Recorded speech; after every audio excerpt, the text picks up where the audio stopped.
Good morning, folks. Thank you very much for coming. Welcome to the Epic $50,000 Championship. Woo!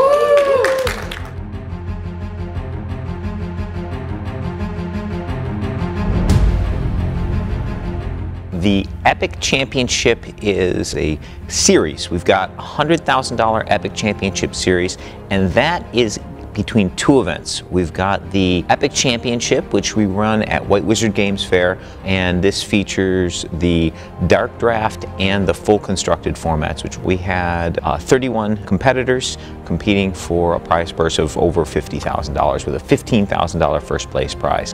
Okay, here we go. Pick up that first pack. You have 30 seconds to make your first pick. Dark Draft is a one-on-one draft format where you get to take one card basically in the dark, and then you're passing a pack of 4 cards to your opponent, and they're forced to put 2 of those cards into their deck. There's no like removing bad cards or whatever afterwards, so it can be beneficial to try to stick them with some bad cards if you can.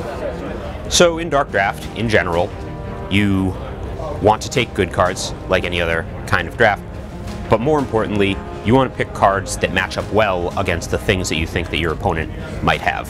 For example, in one pack I opened both Muse and Watchful Gargoyle.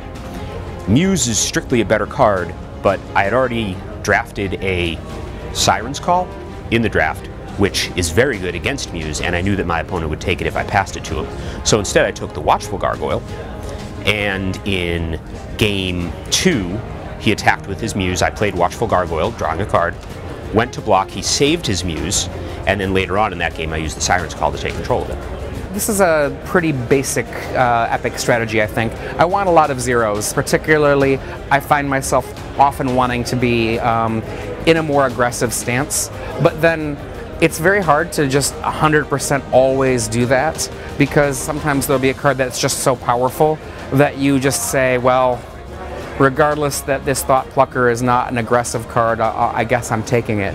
Most of what I like about Dark Draft is it's playing limited in a game that's like kind of uniquely tactical in a way that like makes it feel pretty different from other games, and incidentally works really well with the asynchronous nature of the app, which is how I usually play. I like that that's just a intended supported feature, so you know you can just draft with only 2 people instead of like trying to find 8 people, which is often impossible.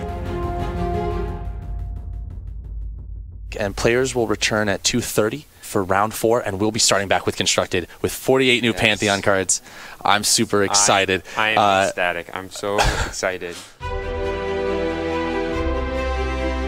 The deck lists aren't due until round 4. My 3 options that I'm considering are a control deck that plays Hand Disruption with Thought Plucker, essentially, a burn deck with a lot of the new green cards from the latest set, and Kark, which was the winning deck from last year. I'm playing a Scar's Gift deck, just a heavy evil deck based around Scar's Gift. The idea is basically to just drag the game on and ping them with Scar's Gift over and over until you eventually win. So me and my 4 teammates are playing a wild deck with like 15 combat tricks. So you can pump up any guy like how much ever you want to. And from nowhere you can do like 20 damage. I think people know about the cards, but I don't think they like expect us to play them all. It's like they don't expect us going like Silverwing Lancer and like +4, +4, +4. I think the good cards are quite obvious, but not all of them in one deck. I updated only barely a deck that had 2 people in the top 8 last year. It's I guess you could say evil sage, and so I had like lots of drain essences, Medusa, that kind of thing.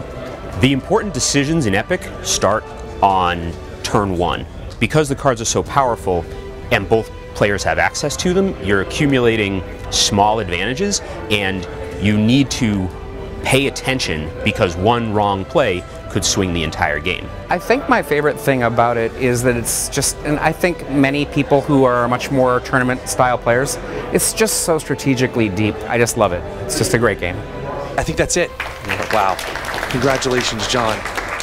This year's Epic Championship, we have a phenomenal field of players. It's really showcasing the skill in the game and the great enthusiasm about the game.